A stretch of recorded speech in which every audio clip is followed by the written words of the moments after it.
Ouais les potos, j'espère que vous allez bien, je suis hyper content de vous retrouver pour ce genre de petit format où on va parler de 1001 sujets en lien avec le sport indoor, avec le handball. Je vais répondre à une question aujourd'hui que vous avez été hyper nombreux à me poser, comment choisir sa paire de chaussures. Alors vous allez voir qu'il y a énormément de critères pour bien choisir sa paire et vous allez voir qu'il y a énormément de choses qu'il faut faire en amont, des renseignements à prendre avant de se lancer parce que du coup il n'y a rien de plus frustrant que d'investir, de lâcher 140 balles dans une paire qui ne correspond pas du tout. Juste avant de commencer, vous avez remarqué, on est dans un nouveau décor, donc regardez, hop, la petite paire de chaussures qu'on a eu sur la dernière saison. Il faut que moi de mon côté je reprenne un peu les bons réflexes, ne pas me regarder dans le retour par exemple, ne pas trop regarder mes notes, on va remettre un petit peu la machine en route. Bref, on a tous eu déjà la mauvaise expérience d'investir dans une mauvaise paire qui vieillit mal, qui se casse hyper vite, qu'on a payé trop cher alors qu'il y a eu des soldes un mois après, des semelles qui deviennent hyper rigides, une construction qui va pas du tout à notre pied, bref, on a moyen de se planter très rapidement, du coup on va essayer de balayer plein de critères. Je suis pas sûr de faire un 100% et de tout voir, mais j'ai essayé de balayer un maximum de choses. Juste avant qu'on parle chaussures, je vous laisse 30 secondes là pour aller directement sur Instagram pour vous abonner, c'est là-bas que je donne le plus de nouvelles, c'est là-bas que je vous balance toutes mes actus, que je vous fais un petit peu ma routine, qu'il y a des nouveautés, bref, donc allez vous abonner sur ma chaîne Instagram, je suis sur Facebook, je suis sur Twitter, je suis un peu partout, donc allez soutenir ces différentes chaînes et surtout likez la vidéo et abonnez-vous, comme ça vous soutenez un max la chaîne et on fait grandir cette communauté qui j'en suis sûr mérite beaucoup plus de monde. Allez c'est parti, on va parler chaussures. Alors quand on parle chaussures, d'abord on va parler qualité. Ça va être surtout le choix des matériaux que la marque va faire, ça va être aussi la qualité de l'assemblage.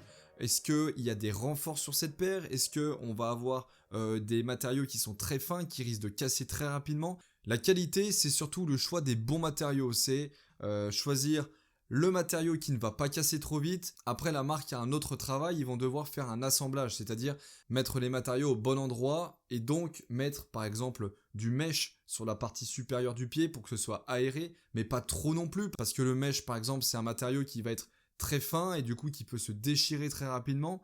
Est-ce que la marque est capable aussi de proposer des renforts autour de la chaussure pour garantir un maximum de solidité, mais parfois au détriment d'une chaussure un peu plus lourde? Donc en fait, la qualité de la chaussure, ça va être surtout un assemblage qui va être intelligent et qui vous correspond. Donc il y en a certains qui préfèrent avoir une chaussure rigide avec beaucoup de renforts parce qu'ils en ont marre de claquer 3 paires de chaussures par mois et du coup peut-être avoir des chaussures un peu plus lourdes, alors que certains qui ont des pieds un petit peu plus fins vont pouvoir se permettre d'investir dans des chaussures plus légères parce que du coup ils vont les user moins vite. Vous allez le voir tout au long de la vidéo, la bonne chaussure c'est pas forcément la chaussure qui traîne partout sur les réseaux, on en parle à droite à gauche, non, c'est la chaussure surtout qui va vous correspondre à vous. Après avoir parlé qualité, on va parler construction. Alors, la construction, la bonne construction d'une chaussure, ça va être par exemple le bon maintien de la cheville. Par exemple, moi, à chaque fois je vous le dis dans mes vidéos, j'ai un gros problème avec les chaussures qui ne maintiennent pas la cheville. Ensuite, dans la construction, j'en ai parlé juste avant, il va y avoir aussi une question de rigidité. Certains fabricants préfèrent mettre beaucoup de matériaux et qui rendent les chaussures un peu rigides. Alors par contre, c'est vrai que ça les rend plus solides, ça prolonge peut-être leur durée de vie sur une saison complète, mais c'est au détriment de la rigidité. Alors peut-être que certains joueurs apprécient le côté rigide d'une chaussure, moi personnellement j'aime bien aussi qu'elle conserve une certaine souplesse. La question du lassage également, donc le lassage c'est très important parce que le lassage qui est trop haut des fois va vous couper la circulation, le lassage qui est trop bas bah du coup va pas garantir le maintien dont je parlais tout à l'heure, le lassage qui ne descend pas jusqu'au bas du pied va peut-être moins correspondre à des joueurs qui ont un pied large. Ensuite on peut parler dans la construction aussi de la semelle outdoor, donc la semelle outdoor ça va être tout le recouvrement de la chaussure extérieure, celui qui est au contact du sol. Est-ce que vous préférez avoir des gommes sur certaines latéralités de votre pied, à l'intérieur, à l'extérieur? Est-ce que vous préférez avoir des gommes qui remontent vers l'avant? Vous voyez, ça peut aussi correspondre à des joueurs de champ, mais pas à des gardiens de but. Donc encore une fois, la bonne chaussure, ça va être celle qui va être à l'image de votre poste, à l'image de votre jouabilité. En parlant de semelle, on peut parler aussi de la semelle à l'intérieur quand on parle de construction. Donc la semelle indoor, c'est celle qui peut se retirer par exemple pour certains joueurs qui mettent des semelles orthopédiques, pourquoi pas.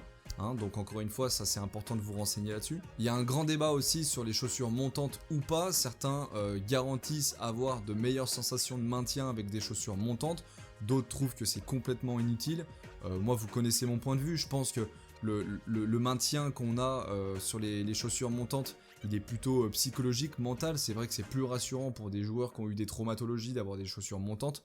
Très honnêtement, si votre cheville doit partir dans un match, malheureusement, elle partira, que ce soit montant ou pas. Maintenant, on peut parler aussi technologie, parce que depuis quelques années, les marques commencent un petit peu à s'imprégner de ça. On l'a vu apparaître dans le foot et dans le basket, et on commence à le voir apparaître dans le handball. Différentes technologies, donc on peut citer par exemple les semelles Boons pour l'Adidas. On retrouve aussi par exemple les plaques Wave sur les technologies Mizuno pour répartir un petit peu les percussions au sol. La technologie Dynamotion Fit, je crois, sur Mizuno aussi, où c'est pareil, c'est une répartition de la souplesse dans la semelle. Donc de plus en plus, les marques s'intéressent à ça, dans ce confort-là, et c'est hyper intéressant aussi par rapport à vos traumatologies, par rapport à vos besoins, de vous intéresser à ces technologies. Donc il s'agit de vous poser les bonnes questions. Est-ce que vous avez besoin d'amortis parce que vous avez tendance à beaucoup jouer en extension? Est-ce que vous avez besoin de technologie pour garantir une souplesse parce que vous courez énormément sur le terrain? Est-ce que vous avez besoin d'avoir du soutien parce que vous avez eu une traumatologie, parce que vous êtes blessé à la cheville? Renseignez-vous un petit peu et comparez vos besoins et ce que peuvent proposer les marques. J'aimerais faire un point aussi qui est très important, c'est de plus en plus, ça fait un petit moment quand même qu'on n'en a pas vu, mais des chaussures signature. Alors l'année dernière, il y a eu quand même en moins d'un an 2 grosses chaussures signature, enfin en tout cas moi qui m'ont marqué. On a eu les Wave Steel Sneo qui avaient sorti Mikkel Hansen. Alors il les avait sortis en collaboration avec Mizuno. Dans ce genre de moment, en fait, l'athlète s'entretient avec la marque, propose des technologies, propose ses besoins et sort des chaussures qui sont du coup adaptées au profil du joueur. Donc ça devient hyper intéressant et on se réfère énormément à ce que peut proposer la marque par rapport aux besoins du joueur. On a eu aussi la ASICS Blast FF2 que Ludovic Fabregas avait proposé quand il était encore en partenariat avec ASICS. Et du coup, j'avais trouvé hyper intéressant ces rapprochements que les marques avaient fait avec les athlètes. Et j'aimerais vraiment pouvoir en voir de nouveau parce que du coup, ça nous permet un petit peu d'assimiler des chaussures à des postes. Mikkel Hansen, qui est plutôt une base arrière, qui avait sorti ses chaussures. Beaucoup d'arrières se sont identifiés du coup à cette paire. Ludovic Fabregas, qui est pivot international, lui aussi avait conseillé cette paire, cette construction de paire pour son propre poste, donc pour le poste de pivot. Et je trouvais ça hyper intéressant et rassurant aussi pour les joueurs amateurs qui achetaient ces chaussures.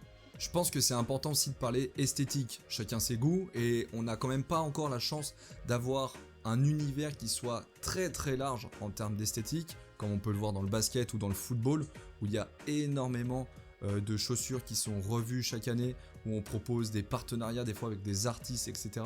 Mais ça commence à arriver un petit peu. Chaque année, la Wave Steel Neo, là, combien de coloris on a vu sortir par exemple sur cette chaussure, ou encore les Stabiles de Adidas, on a vu énormément de chaussures qui ont été retravaillées avec de nouveaux coloris. Donc je pense que c'est important aussi que vous affichiez avec une paire qui vous correspond.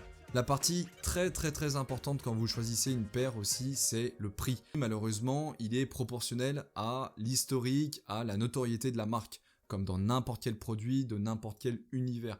C'est-à-dire que des chaussures Adidas, des chaussures Nike, vous allez les payer beaucoup plus cher, ou en tout cas bien plus cher que certaines marques grandissantes, ou alors des marques qui sont en train de développer quelque chose. Donc faites très attention quand vous achetez vos paires, de mettre côte à côte.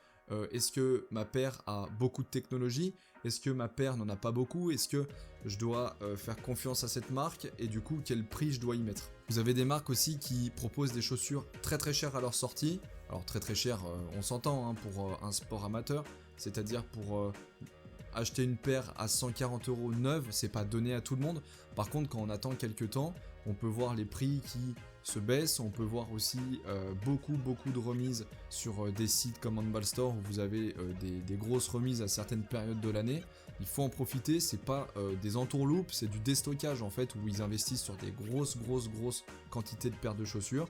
Et quand ils veulent investir dans de nouvelles paires, et bah du coup il faut qu'ils vident leurs inventaires et du coup ils baissent les prix.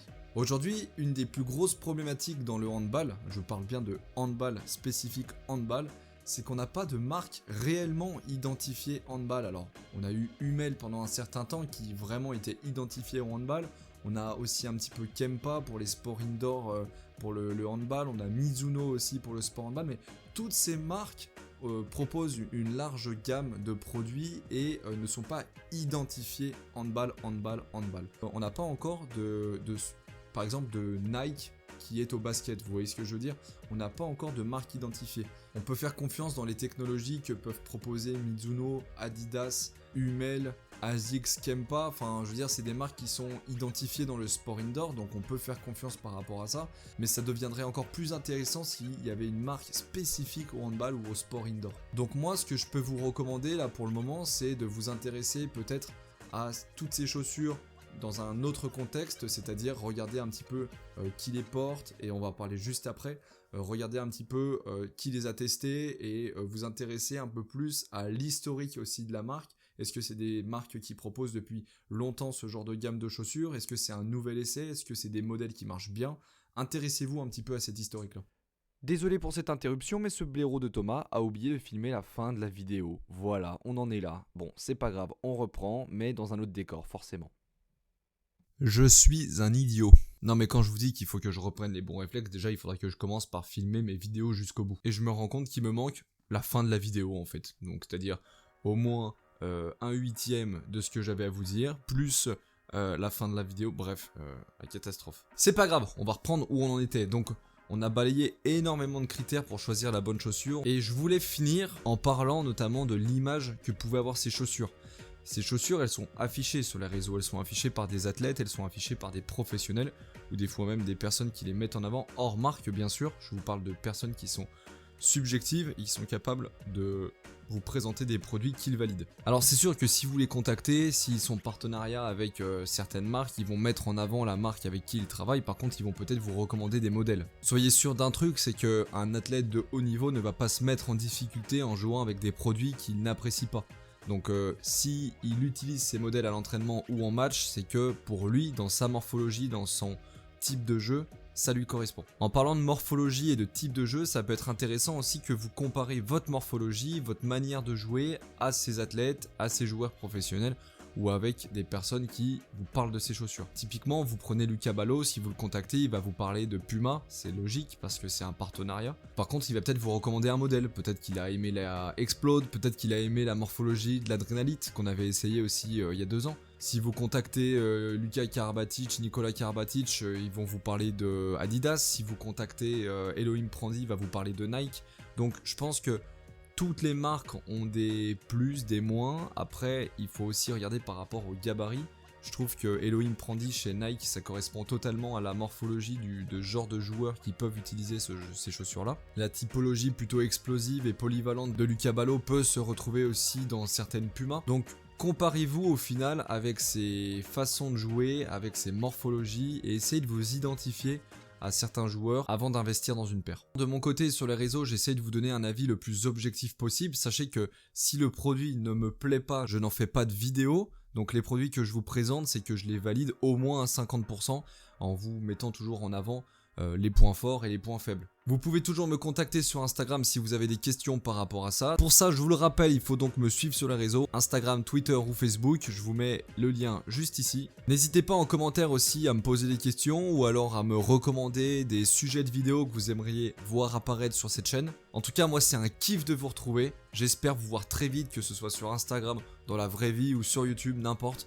N'hésitez pas à me contacter, j'essaie de répondre à toutes les questions. Prenez soin de vous, éclatez-vous, on se retrouve sur les terrains et surtout n'oubliez pas, ciao!